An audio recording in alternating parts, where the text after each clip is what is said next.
साल पहले क्या तुमने कल्पना की होगी कि 100 से अधिक वस्तुओं की जिनका तुम आज उपयोग करते हो और उनके बिना तुम रह भी नहीं सकते, मोबाइल, इंटरनेट, एमएमएस आदि, वे उस विशाल स्वर्गलोक को भोगकर पुण्यशील होने पर इस मृत्युलोक में वापस आते हैं।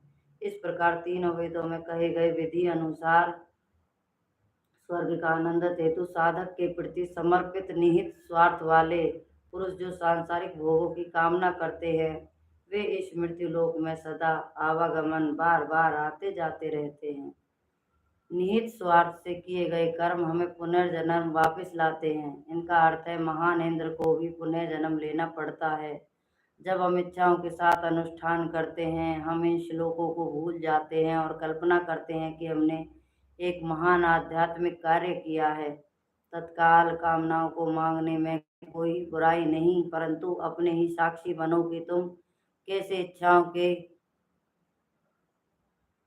चक्रवात में फंसते जा रहे हो। अनुष्ठान करते रहो तो ये तुम्हें अपरिचित परिवारों में वापस लाते रहेंगे, जैसे कि तुम यहाँ अभी भी हो।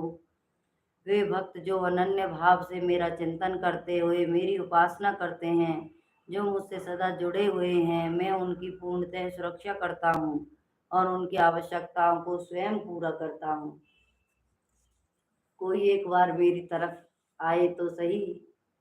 तुम्हारा ध्यान रखने का आश्वासन प्रतिबंध सरल है। बाकी सभी इच्छाओं का बहिष्कार करके केवल मेरा ही चिंतन करो, मेरी ही पूजा करो, सदा मुझसे ही जुड़े रहो। भगवान की पूजा करो बिना किसी कामना के। गीता और अन्य शास्त्रों में सही ज्ञान प्राप्त करो। गीता पढ़ो, रामायण पढ़ो। जो भी भक्त प्रेम से मुझे पत्ती, फूल, फल या पानी भी अर्पण करता है, मैं उसे शुद्ध मन के भक्त का अर्पण किया हुआ सब कुछ स्वीकार करता हूँ। तुम जो भी कर्म करते हो या कुछ खाते हो, जो कुछ यज्ञ त्याग करते हो, कुछ दान भी देते हो या वापस जो भी तपस्या करते हो, सब मुझे अर्पण कर दो। तुम्हारा मन संन्यास योग में स्थिर होकर तुम शुभ अशुभ फल स्वरूप कर्म बंधन से मुक्त हो जाओगे।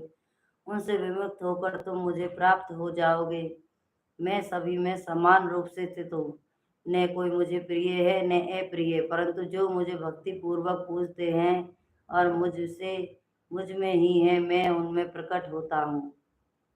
भगवान एक पानी की बूंद या एक पत्ती या केवल मन से किए गए अर्पण से ही प्रसन्न हो जाते हैं। उन्हें ना छप्पन भोगों की जरूरत है, ना ही है। वे सिर्फ उन्हें अपने भाव से किए हुए प्रेम से ही प्रसन्न हो जाते हैं। मैं अपना मन और अपने पति पत्नी, अपने बॉस, अपने बच्चों और सभी भिन्न भिन्न प्रकार के कामों को दे देते हैं और भगवान को एक फल अर्पण करते हैं। प्रसन्न नहीं है। वे तो मेरा मन, मेरी बुद्धि, मेरे विचार, मेरा प्रयोजन, मेरा हृदय चाहते हैं। उन्हें मेरा और कुछ नहीं चाहिए। यदि कोई अधम दुराचारी अनन्य भक्ति से मेरी उपासना करता है और उसे संत मानना चाहिए, क्योंकि वह अट निश्चय वाला है, वह शीघ्र ही धर्मात्मा बन जाता है और शाश्वत शांति को प्राप्त करता है। तुम निश्चय पूर्वक यह सत्य जान लो कि मेरा भक्त कभी भी पतित नहीं होता। अभिप्राय अभी की जा रही अनन्य भक्ति का प्रयोजन और वर्तमान महत्वपूर्ण है, न कि पिछले पाप। वंचित, व्याकुल, दुर्बल, निरीह स्त्रियां सभी उन तक पहुंच सकते हैं। वे जो भी शास्त्रों को नहीं जानते, पढ़ नहीं सकते, कुछ भी करने में समर्थ नहीं है, वे भी भगवान तक पहुंच सकते हैं केवल अपनी आत्मा से की गई एक सच्ची प्रार्थना के द्वारा।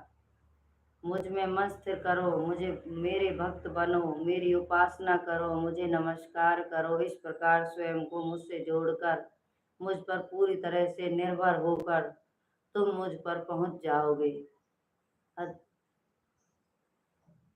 ओम तदिति। श्री भगवद गीता उपनिषद